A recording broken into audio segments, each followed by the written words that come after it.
Everybody right now, just rate your current evening routines, 1 to 10. 10 being amazing, 1 being like, we're barely functioning. Just pick 1 or 2 aspects of that where you can start making it more pleasurable, more pleasant, like you look forward to it and they look forward to it.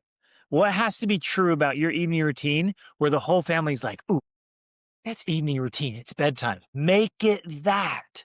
Like if you guys need to have warm milk, everybody gets warm milk and you put on soft classical music and you buy a new lamp and everybody sits around, you do your little thing. It's like, Those little and self everyone's like, oh, you get the hygge, right? Hygge is this word from Scandinavia where you create this environment, this feeling of like, love it. So do whatever you have to do so everyone looks forward to the evenings and start drawing that in and start making it happen because setting a routine like that, just one of them, starts to cascade for everything. And then you do a better morning routine. And then you start breaking the day into chunks. And little yeah, by they build little, on each other. man, it starts stacking. Before you know it, you're like, that was a really good day. Okay, we had another really good day. All right, we had 3 this week. Now 4. Like this is good. And you get in these rhythms where most of your days, not all of them, most of your days are really good days. Yeah, It's so awesome. it's good. Summers are longer days, right? It's after 9 o'clock here, totally light outside still. And so summers are longer. We can make one thing you can do is you can make your bedtime routines shorter. So in the winter, they might be longer routines. And so they like the accordion, remember? In and out, in and out. So it might be shorter. And then the one thing, well, a couple things we did.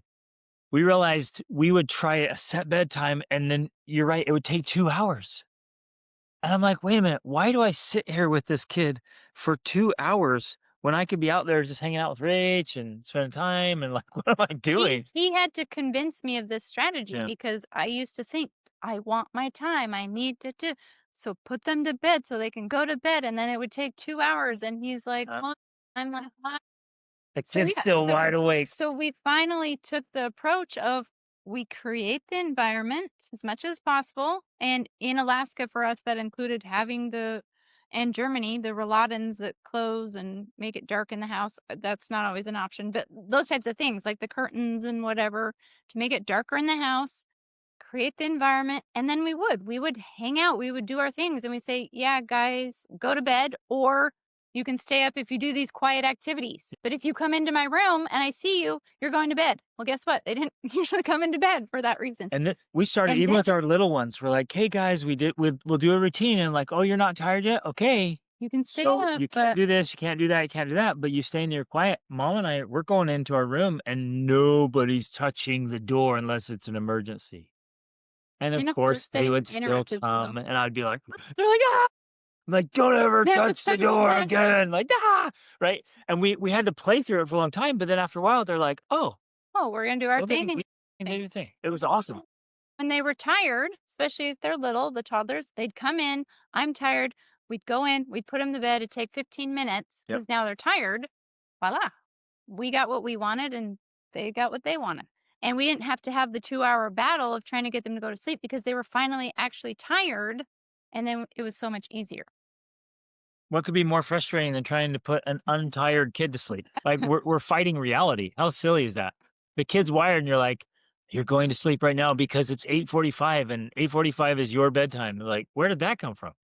That is crazy train. In the meantime, do your thing. Like we never that was what made all the difference is we didn't wait to do our thing until they were asleep. We just facilitated conditions that reduced their interruption, right? Not eliminated it completely, but reduced it so we could do our thing. How old was your oldest or the person in charge when you implemented that? We honestly started this when our kids were probably, our oldest was probably six, Yeah. 7. Yeah. And I think, when you have an environment where I was fine with whatever they got into. I was fine with basically what they did. There wasn't, especially when our kids were all younger and we were living the little hippie life. Like we didn't have that much It's stuff. nice. It's so easy when you're a hippie. It's like you And don't I mean, own like, anything. we didn't have anything. We didn't even have a TV. We didn't have any It devices. was It was so awesome. easy to just be like, yeah, stay up, because because there's nothing to there's do. nothing to do. So it was easy in that way. And you're saying, like, did you lock the house? Well, yeah, maybe we did. We don't let them outside. Yeah, they weren't And allowed to go outside. We tried to keep them in their room. They all slept together, but there wasn't so they there wasn't entertained each other. devices, there wasn't, like yeah, we're keeping away the things that they would stay up and get into trouble or, like, making noise or whatever. It's like, "Hey, no noise," and you could do We told them before this, like, "Hey, get your bedtime snack. This is it. You're not going into the kitchen after this." And if we ever use threats, this is the time. We'd be like, "If you don't follow these rules, you will go to bed. We will turn out the lights," right? So it's like there's going to be consequences if you don't respect our time, or we're going to bed in our room. Don't bother us. But it also, develops this sense of autonomy and responsibility. And when they were tired, they would go to sleep. But they also knew that we were there. We didn't make it feel like you're locked out of our lives forever. and we don't it's not that we don't like you and it was never it was negative. It was always positive, right? So we didn't make it negative, but we set the boundaries and held them. It was awesome. Yeah, man, if your neighbor has a dumpster, just get rid of everything. Just take the whole house over and dump it. Implement a couple of things into your evening routine. Start today to facilitating things that everybody likes and start building these new systems in place, and it just starts cascading into every other aspect. Makes it so much easier to operate and create the you guys, you're living the dream.